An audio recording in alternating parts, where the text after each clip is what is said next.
early pace. I mean, you're talking about a horse that won wire to wire going 6 furlongs. Just keeping an eye on the horses as they arrived down at the start. Frankie Dettori was mindful to keep James Garfield away from the other runners.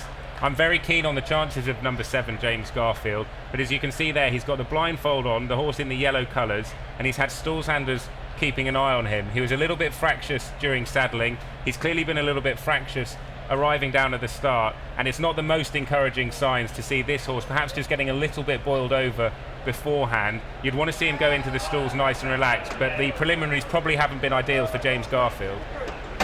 Another horse that kind of looked like he was getting a bit washy is the number 8 Voting Control for trainer Chad Brown, and I would say it's kind of unlike him. I have seen this horse in the past 2 starts, so maybe that is a bit of a red flag. I will say Mendelssohn looks like $3 million as he enters the starting gate. He's probably worth about $3 million. Keeneland September yearling, $3 million. That was a sales price. Looks like it. Well, an incredibly competitive rendition of the Breeders' Cup Juvenile Turf. You could just see that from the betting. Excited to get things underway as we head up to Trevor Denman for the rest of the load and the call. Will be followed in by Catholic Boy. Catholic Boy goes in. Hemp Hooray on the outside. 4 left to load. Beckford goes in. Rajah Singh to the outside gate. Nassar will be second last. And My Boy Jack to complete the lineup. Nassar coming forward. Goes in. My Boy Jack to the outside gate. Coming up. Goes in. They're all set. And away they go. Mendelssohn bounced smartly from the inside gate, sets off for the lead. Flame Away on the outside goes up to join Sands of Marley between them. Tucking in right behind the leaders comes Catholic Boy. Voting Control is in there as well, and Snapperson clear in the red goes up on the outside. Solid pace out here. There's a lot of speed on up front. Caught wide into the turn as Hemp Hooray trying to tuck in behind them now. Then we drop back to Catholic Boy at the rail, 5 off these leaders. Rajah Singh is in the black colours in mid-pack. Racing in behind those two comes James Garfield in the white cap, only giving them 6-length start. They're really compact out here. Nassar is in there. My Boy Jack on the far side. They followed by Untamed Domain at the back of the leading group, gives them 6-length start as they run to the half mile. And last of all is Beckford. They run into the far turn now, and Sands of Marley on the inside. Flame Away is right there as well. Incumbent is in third. Mendelssohn scrapes the paint and waits for room. Mendelssohn now, can he find somewhere to go down there? On the far side, Hemp Hooray. And Hemp Hooray in the red cap moves into contention. My Boy Jack. Untamed Domain hooked about 8 wide, but Untamed Domain running on.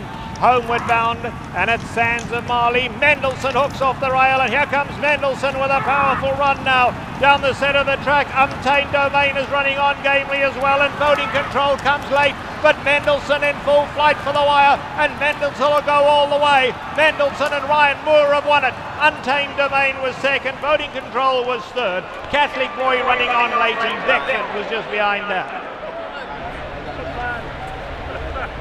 Well, Team Europe continues to have a strong hand in this race as we see Mendelssohn just absolutely loaded throughout, and an incredibly impressive performance today. Yeah, very good ride by Ryan Moore. No such trouble as he was encountered with when he rode happily earlier on in the programme. It's the 27th Group or Grade 1 of 2017 for trainer Aidan O'Brien. He broke Bobby Frankel's record that he set in 2003 on Champions Day in the UK, on Racing Post Trophy Day I should say in the UK recently. He continues to set records, Aidan O'Brien. Another Breeders' Cup winner for him, another Breeders' Cup winner for Ryan Moore in a Breeders' Cup race that they traditionally do very, very well with. You asked the question, why wasn't this horse perhaps in the dirt race? Well, that was the answer, Joe. He was tuned to the minute on the grass today, and he was in the dream position throughout. From stall 1, Ryan Moore put him up prominent.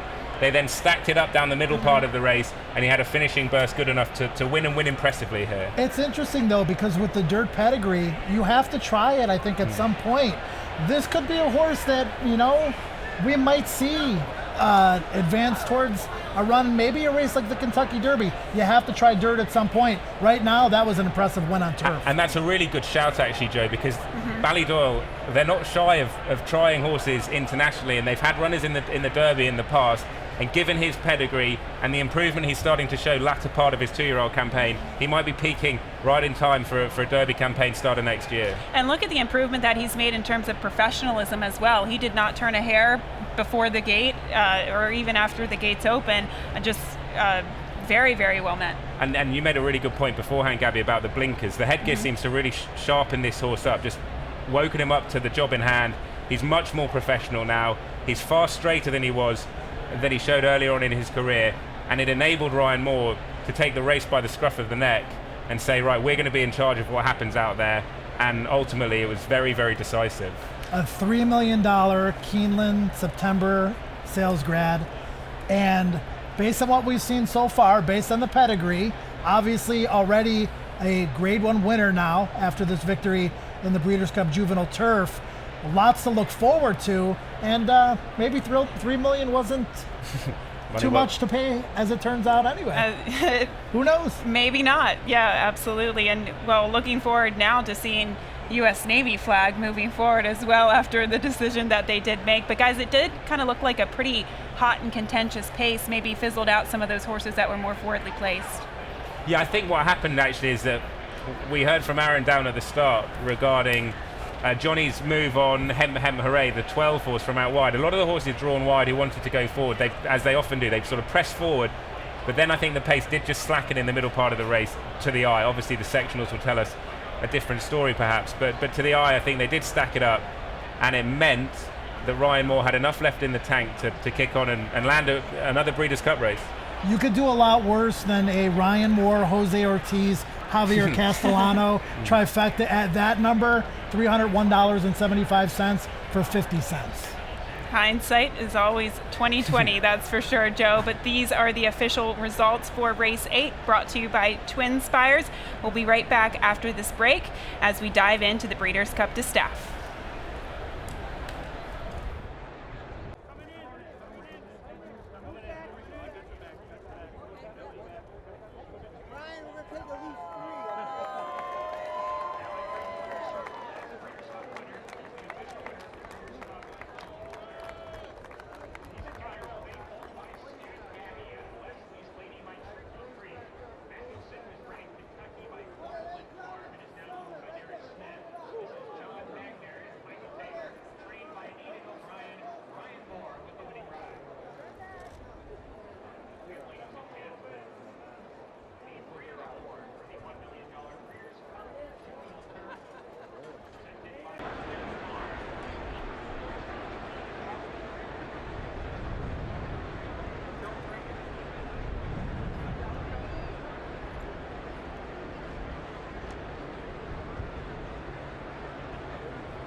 in the Juvenile Turf, and to hand off the trophy for the Juvenile Turf race to the connections of Mendelssohn, we have celebrity chef and a Breeders' Cup ambassador, Bobby Flay. Thanks so much, Brittany.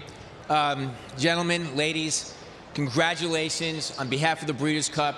We are so happy that you were able to bring such amazing quality from Ireland to compete here and, of course, take home this beautiful trophy.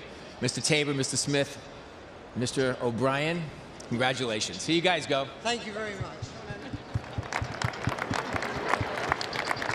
Michael, I'm going to piggyback a little bit off of what Bobby Flay said. You have done so much for the horse racing industry across the pond as well as here in America. Can you talk to us about what this moment is like for you as owners time and time again, because I know it does not get old? Well, it's obviously a great moment. I mean, to come to this track, which is very tough because it's not what they're used to, and Ryan rode a great race to get him out and get a position, because happily, unfortunately, couldn't get that position in the previous race. So it means a lot to adapt to these conditions, which are so different from Europe. Ryan Moore is truly a magician of a rider. Were there any nervous moments for you, though, coming around that far turn, whether or not Mendelssohn was going to get out? Not really, because I always thought he had a great position. He had him in the perfect place, and he seemed to me to be going within himself quite comfortably. So I was quietly confident. Comes full circle, purchased in Keeneland. He is the half-brother to our Breeders' Cup Distaff winner of last year, Beholder. You have a lot of American fans now for Mendelssohn. Yeah, absolutely. Well, listen, that's the beauty of the game. Congratulations. Okay, thank you. Another big win for Coolmore right here in the Juvenile Turf with Mendelssohn.